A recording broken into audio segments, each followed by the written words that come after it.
99% हिंदू नहीं जानते हैं कि भगवान राम कौन है, यानी कि सिर्फ राम नाम कौन है और इनके कितने रूप हैं। असली भगवान राम कौन है?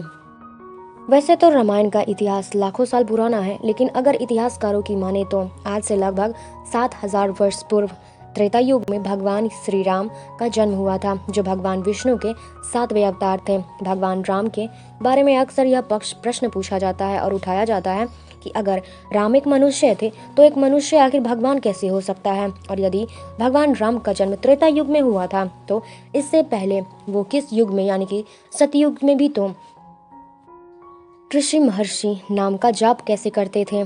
क्या सतयुग में भी राम नाम के कोई भगवान हुआ करते थे? अगर भगवान श्री राम का जन्म त्रेता युग में हुआ था तो फिर सृष्टि के आरंभ से ही राम को भगवान क्यों माना जाता है?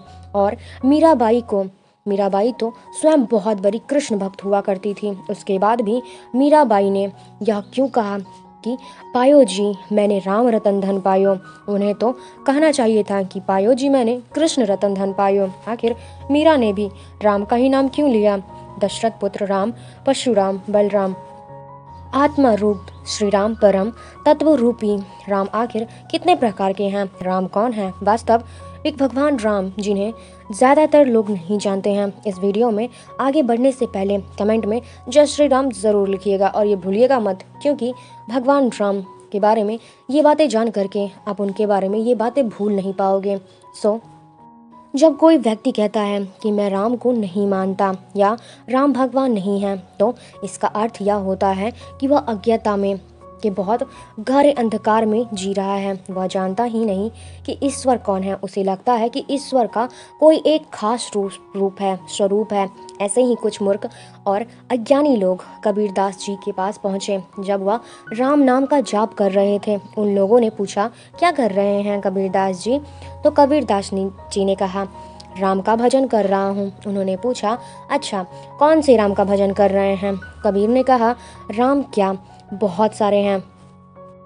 तो उन अज्ञानी लोगों ने कहा, आपको तो यह भी नहीं पता कि राम कितने प्रकार के होते हैं, तो भजन करने का क्या फायदा, क्या है?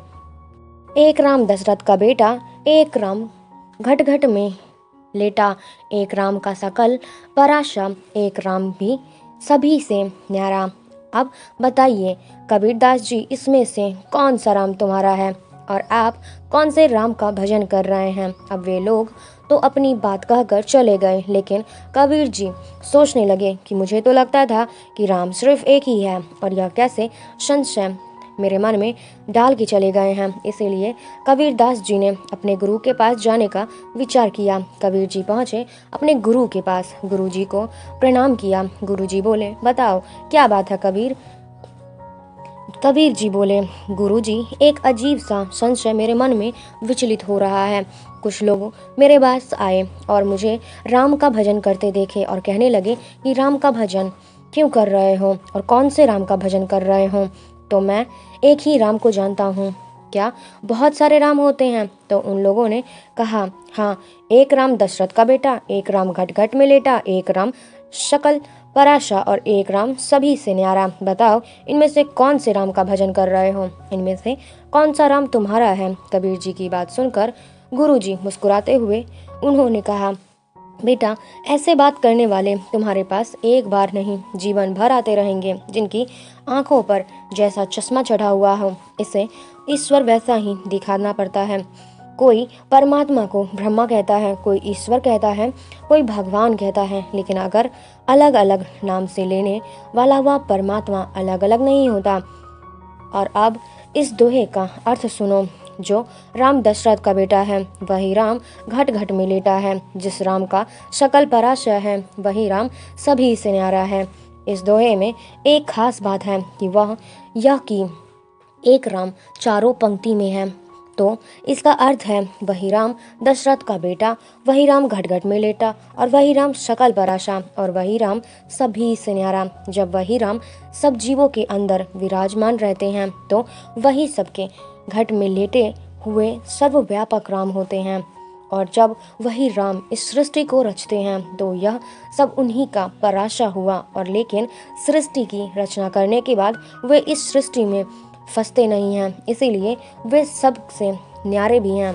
लेकिन जब भक्त उनको पुकारते हैं, निवेदन करता है, तो वही निराकार राम साकार रूप धारण कर दशरथ जी के घर मनुष्य रूप में जन्म लेते हैं। तो इन चारों में से कोई भेद नहीं है, चारों राम एक ही हैं। और अब कबीर जी को सब कुछ समझ में आ गया था। उन्होंने कहा, जी गुरुजी, आपने बहुत कृपा की है मुझ पे और इस विषय में मेरा कभी संशय नहीं रहेगा।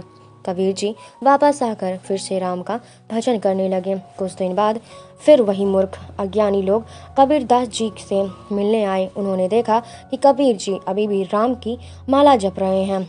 वह लोग सोचने लगे कि हम लोग तो कबीर जी के मन में राम के प्रति संशय डालकर चले गए थे, लेकिन अब तक ऐसा क्यों नहीं हुआ। उन्होंने कबीर जी से पूछा, क्यों भाई कबीर, क्या हुआ? तुम्हें पता चल गया क्या कि कौन से राम का पूजा कर रहे हो या फिर भजन कर रहे हो? तुमने हमारे प्रश्न का उत्तर नहीं दिया था। इस पर कबीर जी ने कहा, मैं आपका उत्तर अवश्य दूंगा, लेकिन उससे पहले आपको मेरे प्रश्न का एक उत्तर देना होगा। वह लोग बोले, हाँ बिल्कुल, पूछो। कबीर जी ने कहने लगे, मेरा भी एक दोहा है, इसका उत्तर बताओ। एक बाप तेरी वादी, एक बाप तेरी दादी का बेटा, एक बाप तेरा बुआ का भाई, एक बाप तेरी माँ का पति, एक बाप तेरी नानी का जमाई, तो बात तेरे इसका उत्तर बताओ। एक बाप तेरी दादी का बेटा, एक बाप तेरी बुआ का भाई, एक बाप तेरी माँ का पति, एक बाप तेरी नानी का जमाई, तो बता तेरे कितने बाप हैं? मेरे भाई, ऐसा दोहा सुनते ही वे अज्ञानी लोग दंग रह गए और दुम दबाकर भागने लगे। कबीरदास जी ने कहा, अरे यह तो बताते जाओ कि तुम्हारे कितने बाप हैं? कि 4 बाप हैं। तब वे लोग बोले, भला यह कैसा प्रश्न हुआ? बाप, वही बाप मेरी दादी का बेटा, वही बाप मेरी माँ का पति, वही बाप मेरी बुआ का भाई, वही बाप मेरी नानी का जमाई। इस पर कबीर जी बोले, तो मेरा उत्तर भी सुनते जाओ। वही राम दशरथ का बेटा, वही राम घट घट में लेटा, उसी राम का सकल पराशा, और वही राम सभी से न्यारा। तो कहने की बात यह है कि आपने देखा कि कैसे स्नातक धर्म में ईश्वर का स्वरूप कितना विराट है और वह सर्वव्यापी है, निराकार और साकार भी है, और वह अदृश्य है तो दृश्य भी है, वह सगुण है तो निर्गुण भी है। ईश्वर का एक अस्तित्व विहीन अस्तित्व है, तो वह एक व्यक्ति के रूप में भी अवतरित होता है। और जब यह बात मूर्ख और अज्ञानी लोग नहीं समझ पाते, तो वे लोग प्रश्न करते हैं कि आपने कि तो इतने सारे भगवान हैं, इसमें से बड़ा कौन है? शिव बड़े हैं, विष्णु बड़े हैं, या फिर ब्रह्मा बड़े हैं? उनके लिए यह समझ पाना मुश्किल है कि राम, कृष्ण, ब्रह्मा, विष्णु, शिव सभी एक ही परम तत्व के स्वरूप हैं। सतयुग में भी राम के जन्म से पहले भी लोग उस परम पिता परमेश्वर के लिए राम शब्द का प्रयोग करते थे, और इस परम तत्व के स्वरूप भगवान विष्णु ने जब पृथ्वी पर मनुष्य रूप में जन्म लिया, तो उनके अंश अवतार परशुराम का नाम भी राम था। और उसकी परमात्मा ने जब संसार के सामने आदर्श पुरुष का उदाहरण रखने के लिए दशरथ जी के घर जन्म लिया, तो उसका नाम भी राम रखा गया। और इस प्रकार हम कह सकते हैं कि कई स्वरूपों वाला राम केवल एक है, जो स्वयं परमपिता परमेश्वर है। साथियों, उम्मीद है आपको यह वीडियो काफ़ी ज़्यादा खास लगा होगा और बहुत ही ज़्यादा अच्छा सुनने को मिला होगा, और आप जान गए होंगे कि भगवान राम कौन है या फिर राम कौन है और उसके कितने रूप हैं। इसी चीज़ के साथ हमारा ये वीडियो खत्म होता है। आई होप कि मेरा वीडियो आपको